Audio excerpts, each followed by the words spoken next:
Claro, tenía pocas sorpresas ya la candidatura, las plantillas de la Concertación se resolvió cuando quedó fuera el presidente radical José Antonio Gómez, que quería postular al Senado en la región de O'Higgins. Se inscribe su candidatura, su plantilla parlamentaria, la oposición, lo hizo en la mañana el oficialismo, y en esa lista iba el independiente Felipe Kast, que va a competir por la Diputación en Santiago y está con nosotros aquí en lo que queda del día en Cooperativa. ¿Cómo estás, Felipe? Buenas tardes. Muy bien, pues muchas gracias por la invitación. Buenas tardes, Felipe. Finalmente, ¿cuántos candidatos son de Evópolis? ¿6 o 7? 7 candidatos de Evópolis. Incluyendo a Luciano Cruzcoque. Incluyendo a Luciano Cruzcoque.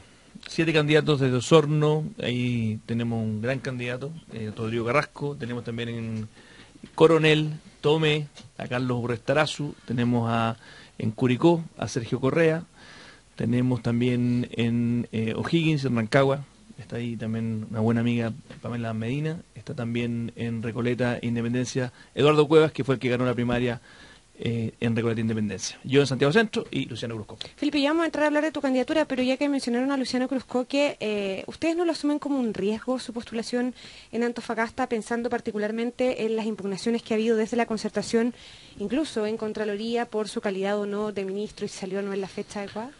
Lo de Luciano es un caso distinto. Lo de Luciano fue una petición que hace también el presidente, la coalición, de que en el fondo él configure la lista de senadores, eran los ministros mejor evaluados y él se pone... ¿Presidente Piñera? Efectivamente, o sea, el presidente Piñera junto con la coalición venía hace tiempo tratando de que muchos de los que conformaban su gobierno pudieran engrosar las distintas listas. Y por lo tanto lo de Luciano en este caso está bastante estudiado, no es algo que se ha improvisado.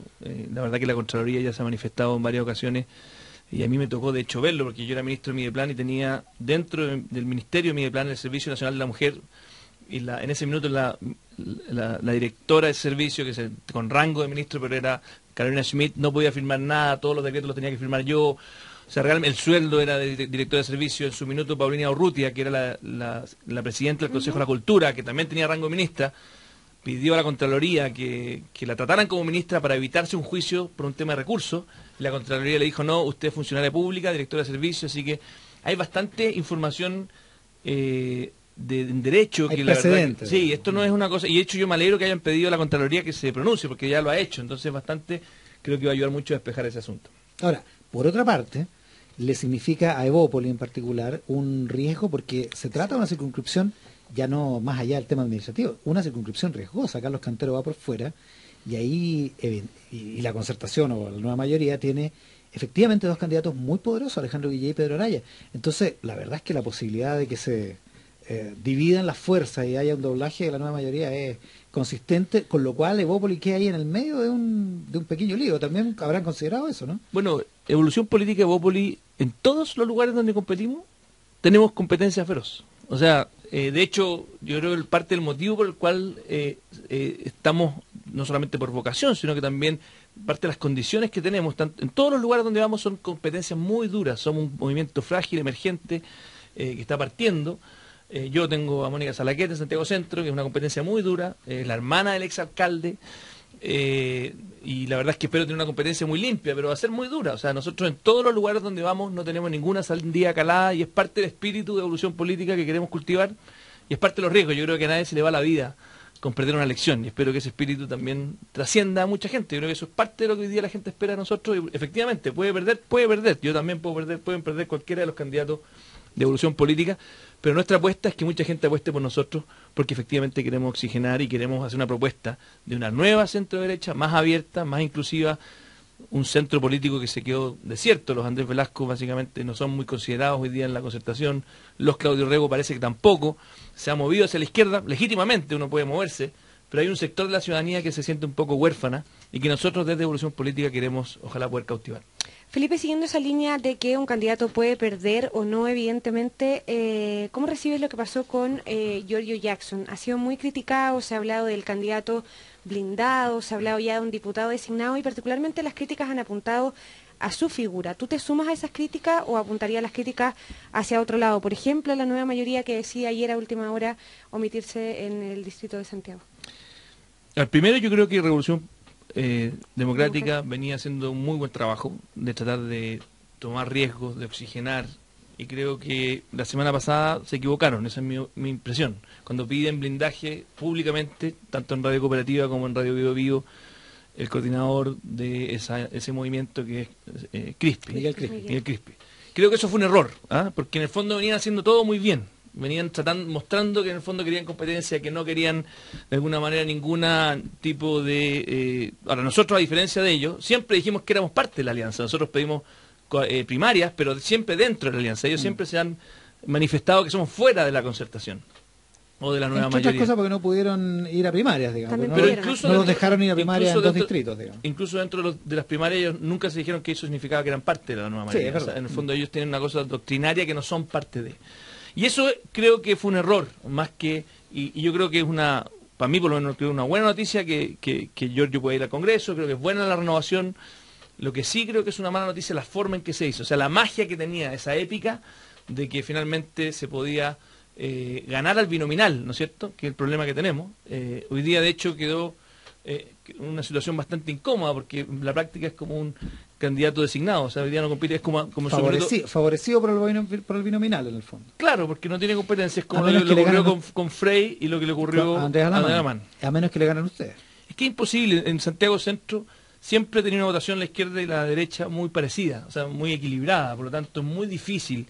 De hecho, él probablemente ve con el apoyo de Michelle Bachelet, si es que Michelle Bachelet está en torno al 50%, supongamos eso, o que tiene un apoyo cercano a ese, tendría que bajar demasiado Giorgio para, en el fondo, perder. Ustedes pudieran doblar.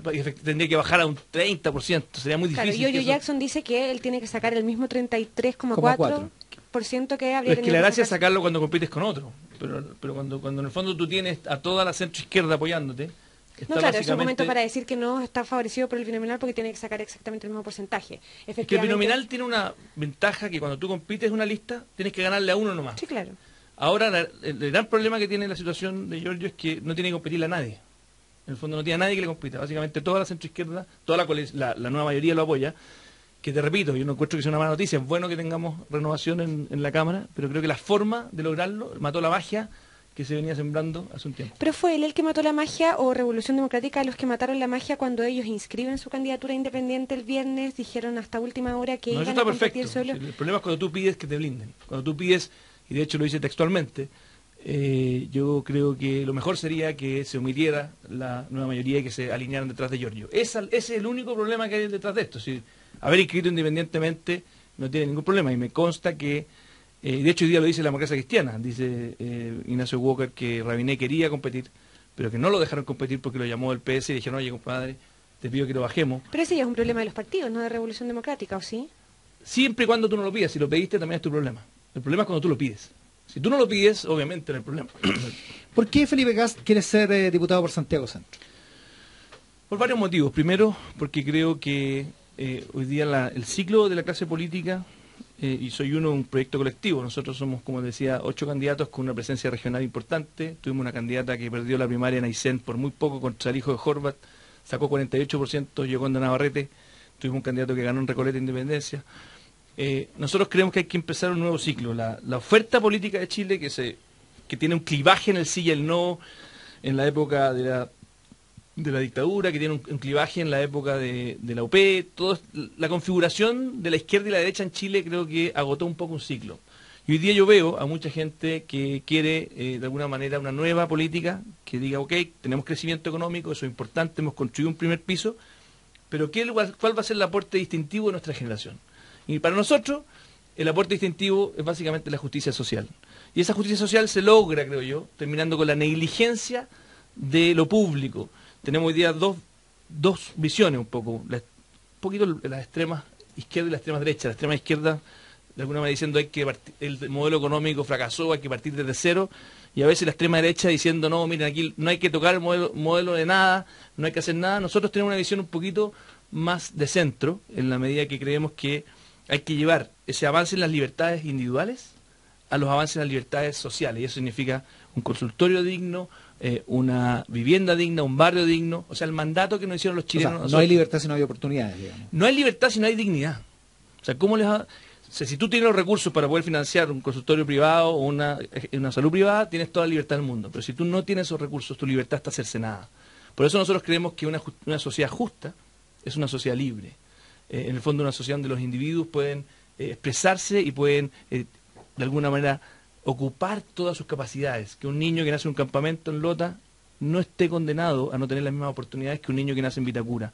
O sea, si no apostamos, si estamos dispuestos a sobreinvertir en los niños, estamos sonados. Y por eso que no compartimos ese énfasis en poner 3.000 millones de dólares en la educación superior gratuita que favorece al 20% más rico de Chile. Creemos que esos recursos son mucho mejor invertidos en el 20% de menores ingresos y particularmente en los niños de menores recursos. Felipe, decíamos que tú vas por un cupo de la alianza, pero como independiente. ¿Tú dirías que la lista total de la alianza, la lista total del oficialismo, cumple con ese objetivo de renovar la política? ¿Hace carne de los que ustedes quieren que pase con la política cuando el fin de semana salía nomás que el 76% de los actuales parlamentarios en el Senado y la Cámara de Diputados va por la reelección en su cargo, por ejemplo? O sea, en la lista de la UDI y en la lista de RN, la cantidad de gente que viene a renovar la política en términos de que no han estado nunca, si eso se entiende por renovación, es bien poca. Yo creo que aquí no todos los partidos accedieron a las primarias. Las primarias eran un gran instrumento. Yo creo que fue la primera prueba. La concertación se escuda en que en realidad no alcanzaron a ponerse de acuerdo. Pero yo creo que el binominal tiene un problema muy fuerte para impedir el emprendimiento político. De alguna forma, los que queremos armar un emprendimiento político nuevo, tenemos que andar pidiendo demasiados permisos para poder entrar a la cancha a jugar. Y eso es uno de los graves problemas que tiene el binominal. En la alianza, nosotros pedimos primaria en varios sectores, en varios lugares, y no nos dieron primaria en todos los lugares, nos dieron al final solamente en 4 lugares primaria. Eso responde a tu pregunta, que yo creo que efectivamente falta muchísima más vocación de renovación. Y algo que me gustó de Evelyn Matei, que dijo el otro día cuando lanzó su propuesta programática, dijo, miren, aquí van a haber diferencias. La alianza, desgraciadamente, muchas veces está acostumbrada a que todos sean iguales. O sea, en el fondo le complica la heterogeneidad, le complica la diversidad. Y yo creo que es un error. Y creo que Evelyn Matei lo entendió. Y por eso hoy día Evolución Política es parte del comité político.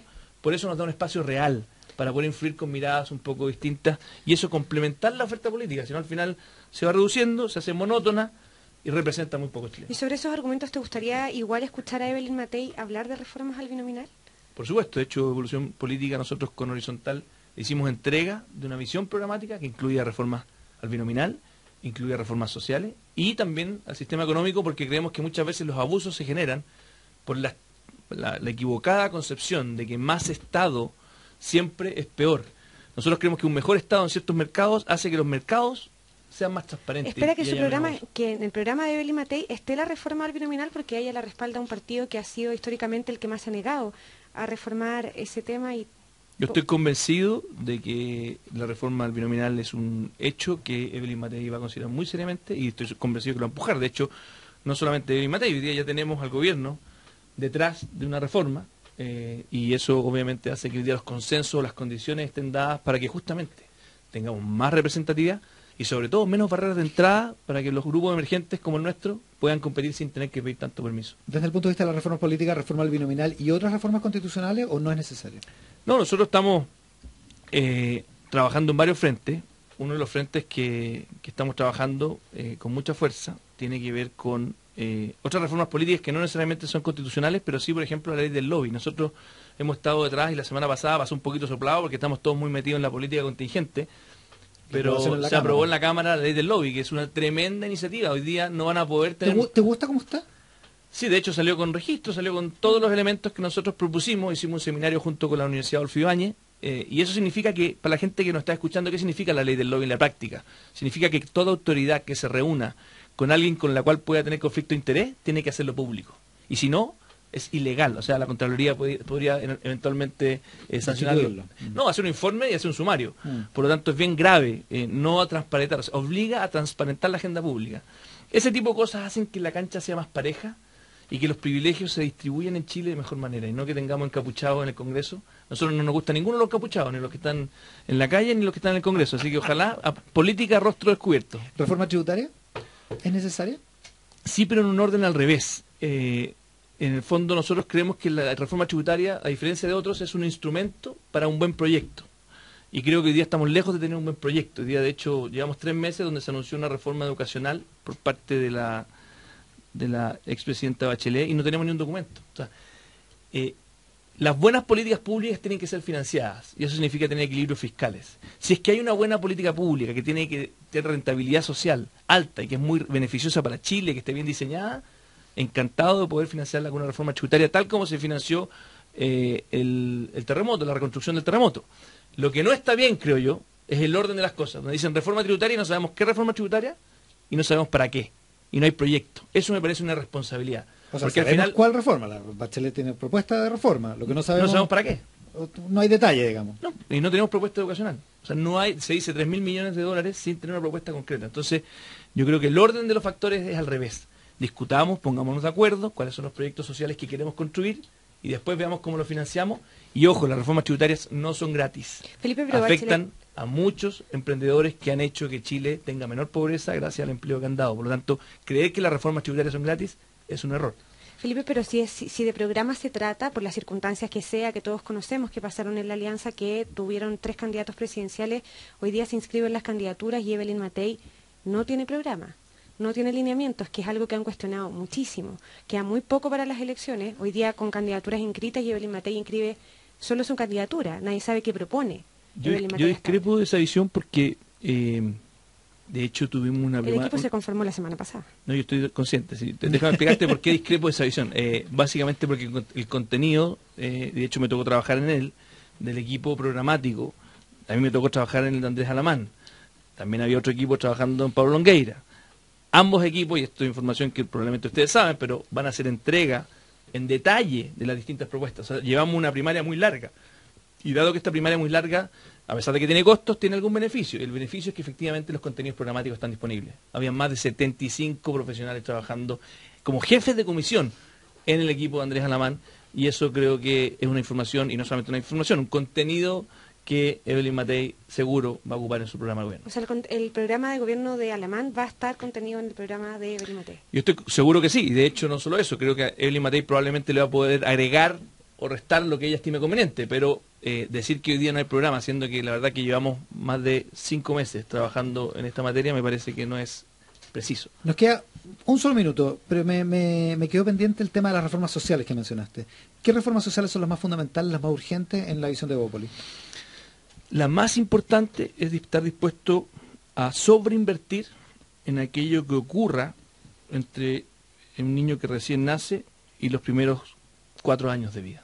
Es ahí donde toda la investigación social que tenemos disponible, tanto en Chile como en el extranjero, muestra que se abren las brechas. Nosotros, salud, nutrición, educación, en todo. Efectivamente, digamos, no solo educación. Es una multidimensional, una propuesta multidimensional que incluye desde el barrio, o sea, en el fondo, y por eso me alegra tanto que hoy día por primera vez el MIMBU está destruyendo los guetos de pobreza, porque tú puedes tener un buen colegio, pero si el niño llega a un gueto de pobreza o a un campamento, finalmente ese niño no tiene ninguna condición ambiental para poder ejercer su libertad.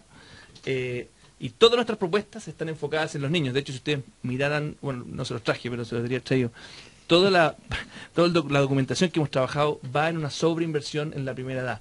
¿Por qué? Porque hicimos un estudio que mostraba que las brechas de la correlación entre el ingreso y los resultados en los test que se hacen, se abre en los primeros 6 años y después es parejita. O sea, la desigualdad está ahí. Por lo tanto, no invertir ahí, por mucho que tú inviertas arriba, primero te va a salir mucho más caro, pero segundo, no vas a poder corregir probablemente las desigualdades de origen. Y por eso, aunque los niños no marchan, creo que para una madre que vive en un lugar vulnerable, el sueño es que su hijo tenga las mismas oportunidades que cualquier otro chileno.